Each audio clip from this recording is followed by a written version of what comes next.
এবং এখানে আমার সামনে সমবেত সকল ছাত্রছাত্রীদের আমার আন্তরিক শুভেচ্ছা জানিয়ে আমি আমার বক্তব্য শুরু করছি।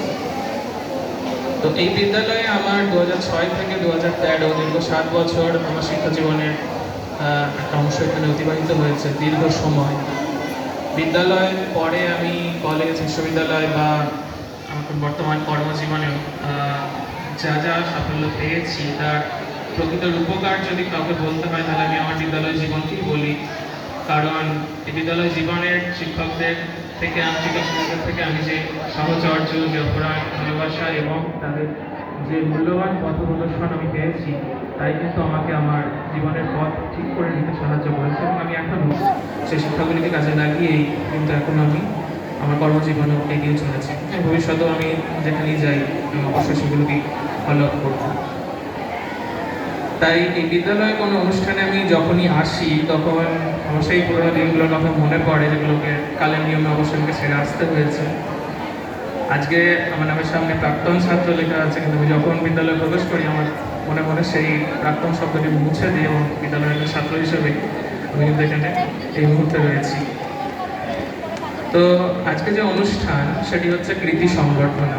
তো তোমাদেরই মধ্যে এখানে অনেকেই সাফল্যের সঙ্গে তোমাদের কৃতিত্বের স্বাক্ষর রাখতে পেরেছো বিভিন্ন পরীক্ষায়, এবং আজকে এই অনুষ্ঠানের মাধ্যমে তোমাদের সেই কৃতিত্বের একটা স্বীকৃতি প্রদান করা হবে এবং আগামীকালেও যাতে তোমরা এই সাফল্যের মশালকে এগিয়ে নিয়ে যেতে পারো এবং সেই আলোয় যাতে অন্যকে আলোকিত করতে পারো, সমাজকে সমৃদ্ধ করতে পারো, তার এটা একটা অন্যতম তাৎপর্যপূর্ণ রয়েছে আজকের এই অনুষ্ঠানের মধ্যে। তো আজকে আমি কিছু কথা বলি এই সাফল্য নিয়ে, কারণ এটা নিয়ে আমাদের এই বিদ্যালয় জীবনে আমি যখন পড়তাম তখন আমাদের মধ্যে কৌতূহল থাকতো যে কীভাবে এটাকে আমরা অ্যাক্সেস করতে পারি, কী করে আমরা এটাকে কাছে পেতে পারি। প্রত্যেকেরই এটা স্বপ্ন থাকে এবং প্রত্যেকেই আমরা সেটার জন্যই মূলত ছুটে চলেছি। তো এখন আমি সাফল্যকে কিছুটা বিনির্মিত করে নিজের উপাদানগুলো থেকে সেটাকে গড়ে তোলার চেষ্টা করবো আমার এখনকার অভিজ্ঞতায় যেটা ধরা পড়ে। তো সাফল্যের কথা বলতে গেলে প্রথমে আমাকে তার ভিত্তি শিক্ষা সম্পর্কে কিছু বুঝতে হবে আমাদের। তো শিক্ষা, যার জন্য তোমরা এই বিদ্যালয়ে প্রত্যেকে এসেছো এবং এখানে তোমরা পড়াশোনা করছো এবং পরীক্ষা দিচ্ছ, সেখান থেকে কিছু শেখার চেষ্টা করছো এবং আহরণ করার চেষ্টা করছো। তো শিক্ষা সম্পর্কে স্বামী বিবেকানন্দ একটি কথা বলতেন, education is the manifestation of perfection already in man. অর্থাৎ এর ভাবার্থ করলে আমরা বলতে পারি যে আমাদের মধ্যে যে অন্তর্নিহিত পূর্ণতা, তার বিকাশই হচ্ছে শিক্ষা। অর্থাৎ তোমাদের মধ্যে এখানে একটা শব্দবন্ধ গুরুত্বপূর্ণ, যে অন্তর্নিহিত পূর্ণতা। অর্থাৎ তোমাদের প্রত্যেকের মধ্যে পূর্ণতা প্রথম থেকেই বিদ্যমান, শুধু সেটাকে জাগরণ করতে হবে, সেটাকে জাগিয়ে রাখতে হবে। একটা বীজ, তার মধ্যে কিন্তু ভবিষ্যতের বড় একটা গাছ হওয়ার বা মহিরুহ হওয়ার কিন্তু সম্ভাবনা ঘুমিয়ে থাকে। সেটা উপযুক্ত পরিবেশে এবং সঠিক গাইডেন্স পেলে সেটা কিন্তু আমরা একটা চারা গাছ কিন্তু সেই ময়ূরে পরিণত হতে পারি। তো শিক্ষাও কিন্তু অনেকটা সেই রকম, আমাদের সেই জাগরণের জায়গায় পৌঁছাতে হবে। এখন এই জাগরণের জায়গায় পৌঁছাতে গেলে আমাদের কিভাবে আমরা করবো, এটি সহজে প্রশ্ন আসে। তো সেখানে আমি প্রথমে বলবো এটাকে আমরা তিনটে ভাবে দেখতে পারি। তো একদম প্রথমে দেখো, তোমরা যে বিভিন্ন বিষয়গুলো পড়ো ক্লাসে, বিভিন্ন বিষয়গুলো শেখো, সেগুলো তোমাদের ব্যক্তি চেতনার বিকাশ এবং তার গঠনের জন্য। এই ব্যক্তিগত স্তরে তোমরা যত শিখবে, যত জানবে, তত তোমাদের মধ্যে উদ্ভাবনী কৌশল, তোমাদের মধ্যে বিশ্লেষণী ক্ষমতা, এগুলোর জন্ম হবে বা উন্মেষ হবে। আর এই উন্মেষের জন্য তোমাদের দরকার মূলত তিনটে টুল। একটা হলো একাগ্রতা, 2 নম্বর হলো অধ্যবসায় এবং 3 হলো তোমাদের মধ্যে ধৈর্য। এবং এই তিনটাই আজকের দিনে অন্ততপক্ষে প্রচণ্ড এই চর্চা করা জরুরি।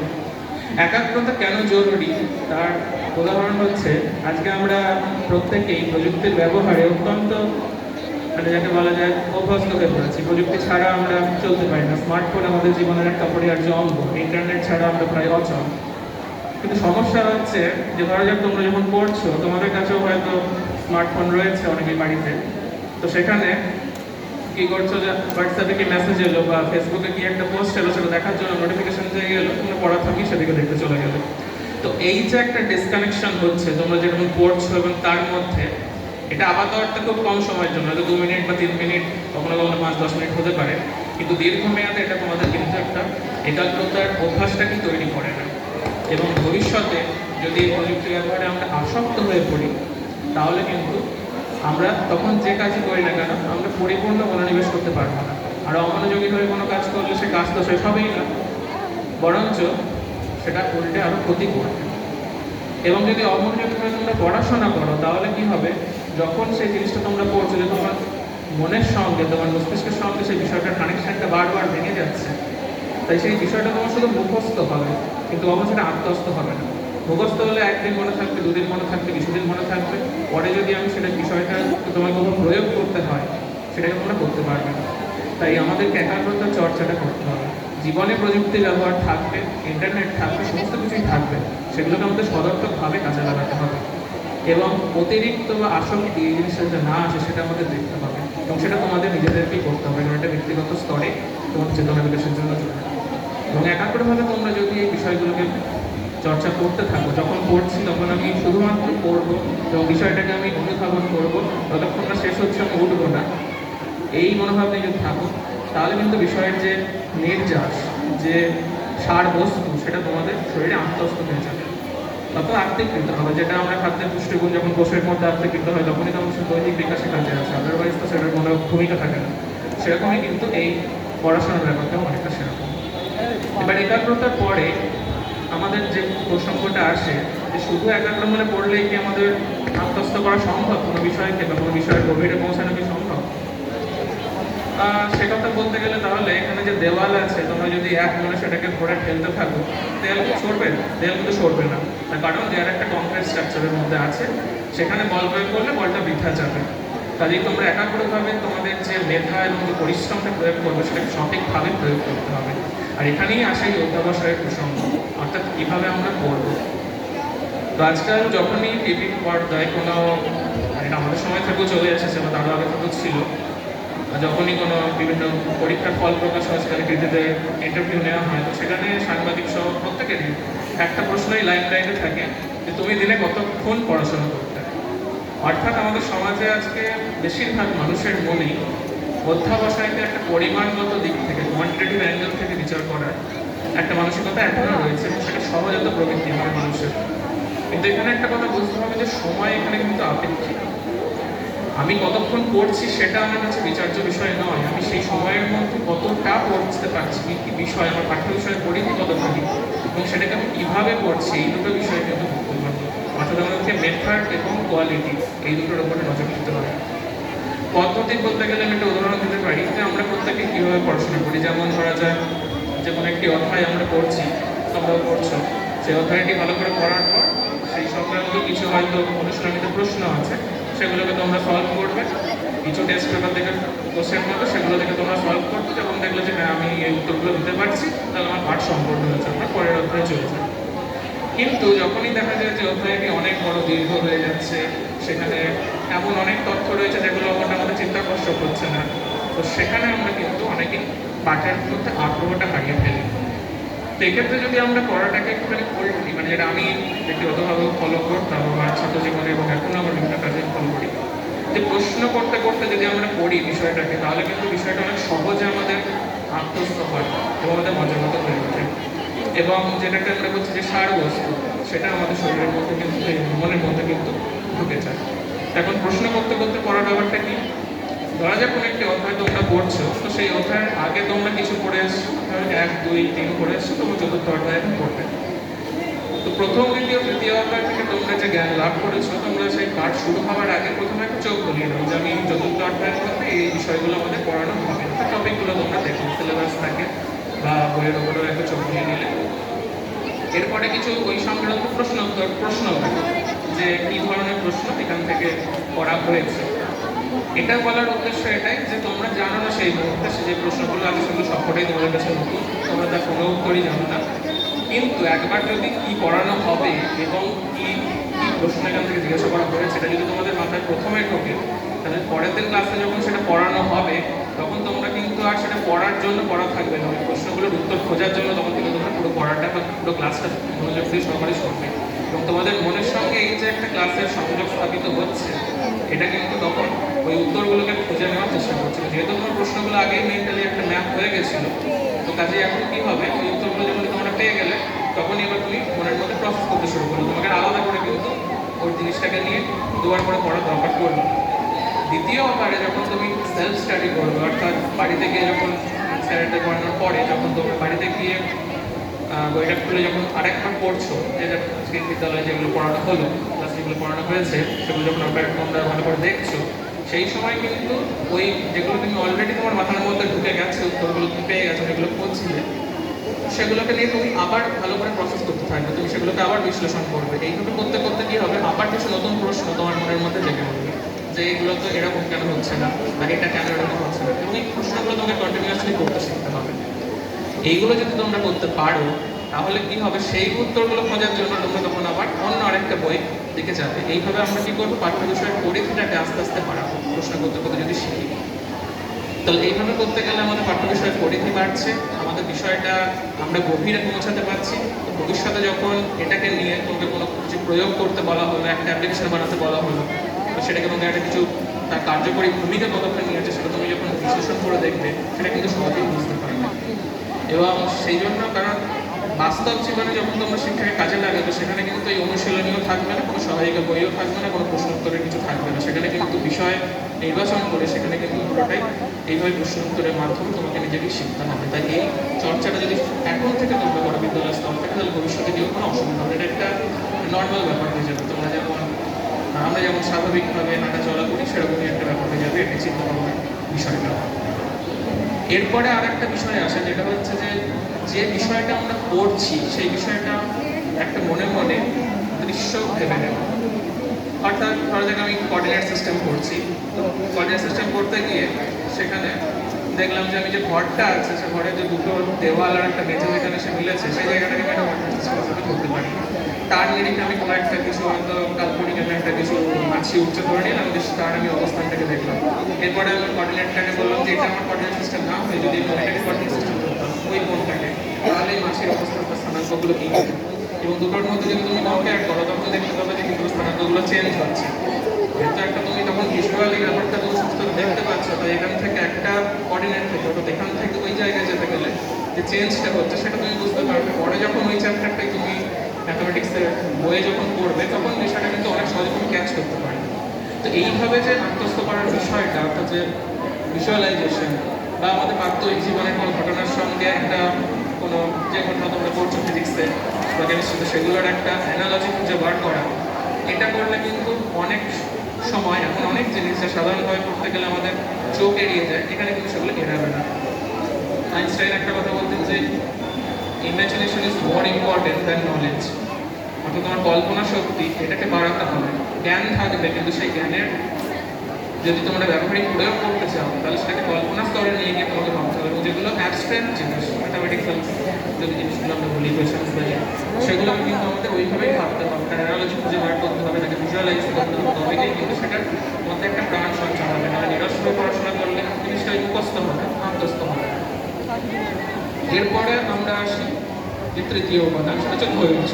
ধৈর্যের কথা আমাকে নতুন করে কিছু বলার নেই, কারণ আজকাল যদি খবরে আমরা চোখ রাখি নিউজ চ্যানেলে, সেখানে কোনো না কোনো দিন আমরা দেখতে পাই অত্যন্ত মর্মান্তিক বিভিন্ন অবসাদজনিত দুর্ঘটনার কথা। অর্থাৎ আমাদের মধ্যে আজকে এই ধৈর্য চ্যুতি এটা প্রচুর পরিমাণে ঘটছে।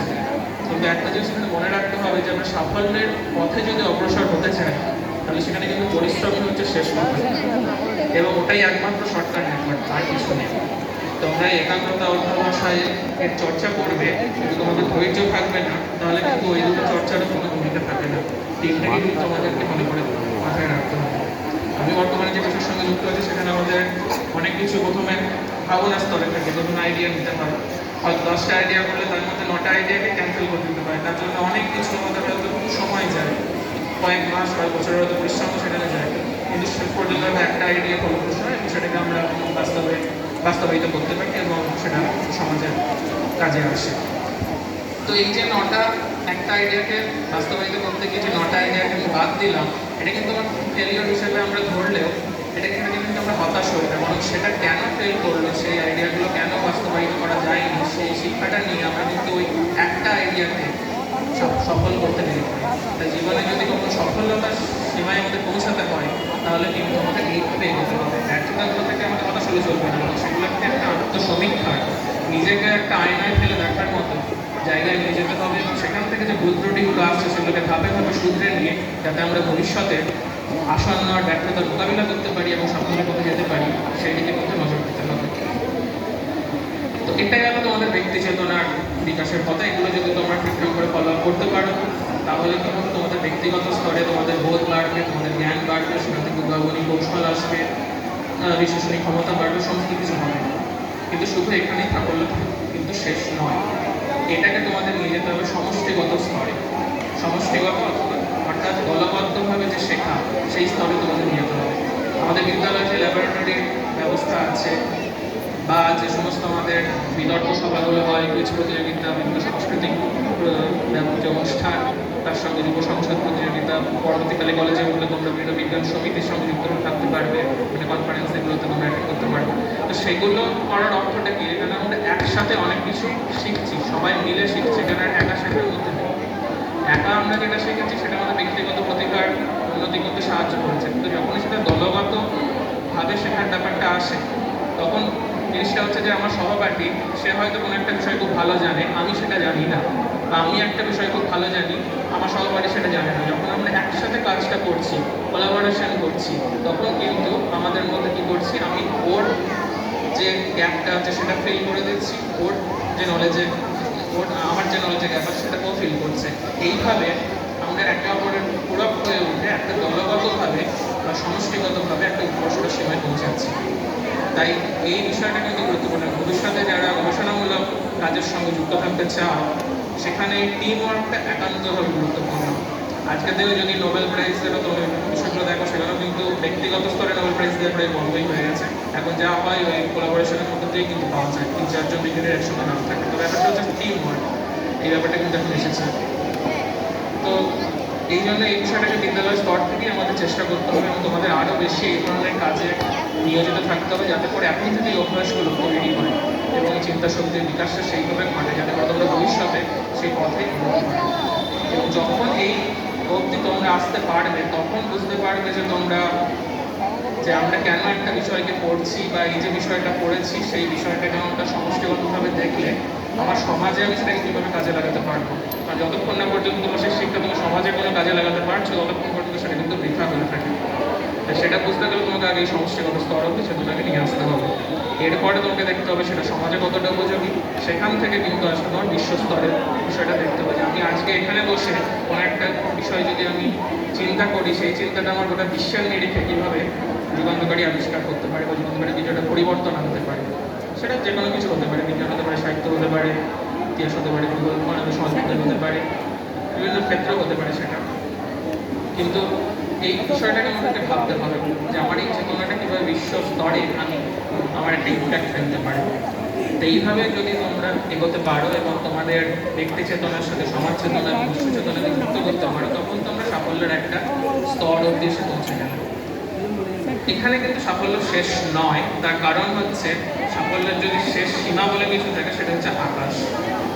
এবং এখানে কতগুলো তুমি মাইলস্টোন বসাবে সেটাও তোমার উপর সম্পূর্ণ নির্ভর করছে। কাজে এখানেও মাইলস্টোনকে আমরা কখনো গুণে শেষ করতে পারবো না। তো এই প্রসঙ্গে একটা কথা বলি যে রবীন্দ্রনাথ ঠাকুর তার অসন্তোষের কারণ প্রবন্ধে বলেছিলেন যে আমরা আমাদের শিক্ষাকে বহন করিয়া চলিলাম, বাহন করিতে পারিলাম না। অর্থাৎ শিক্ষা আমাদের জীবনে যেন ভার হয়ে আছে, ভর হয়ে নেই। তাই আমাদের এখানে আমি বলবো তোমরা যারা পড়ছো তোমাদের জীবনে শিক্ষাকে ভার নয়, শিক্ষাকে ভর করে তোলো। শিক্ষার উপরে ভর করে তোমরা সমাজকে সমৃদ্ধ করতে করতে এগিয়ে চলো। যদি এইটা তোমাদের চেতনার মধ্যে ঢোকে তবে তোমরা সফলতার পথে প্রকৃত অর্থে পদার্পণ করবে। এবং আরেকটা কথা আমি এখানে শেষ করার আগে বলবো যে সাফল্য পাওয়ার থেকেও সে সাফল্যকে ধরে রাখা এবং তার আলোকে পরবর্তী প্রজন্মকে আলোকিত করার যে চেষ্টা এবং সমাজকে সমৃদ্ধ করা, এর মধ্যে কিন্তু সাফল্যের আসল সার্থকতা লুকিয়ে থাকে। এবং আমাদের বিদ্যালয় সেটা কিন্তু দীর্ঘদিন ধরে বহন করে চলেছে এবং ভবিষ্যতেও তা করে যাবে। এবং তোমাদের প্রত্যেকের মধ্যে যে চেতনা রয়েছে, যে পূর্ণতা রয়েছে, তা এই বিদ্যালয়ের প্রকৃত পথপ্রদর্শন থেকেই, মূল্যবান পথপ্রদর্শন থেকেই প্রকৃত পূর্ণতা লাভ করবে এবং বিকশিত হবে এবং বিশ্বমানবের কল্যাণে উত্থিত হবে। এটুকুই আশা রাখি। নমস্কার।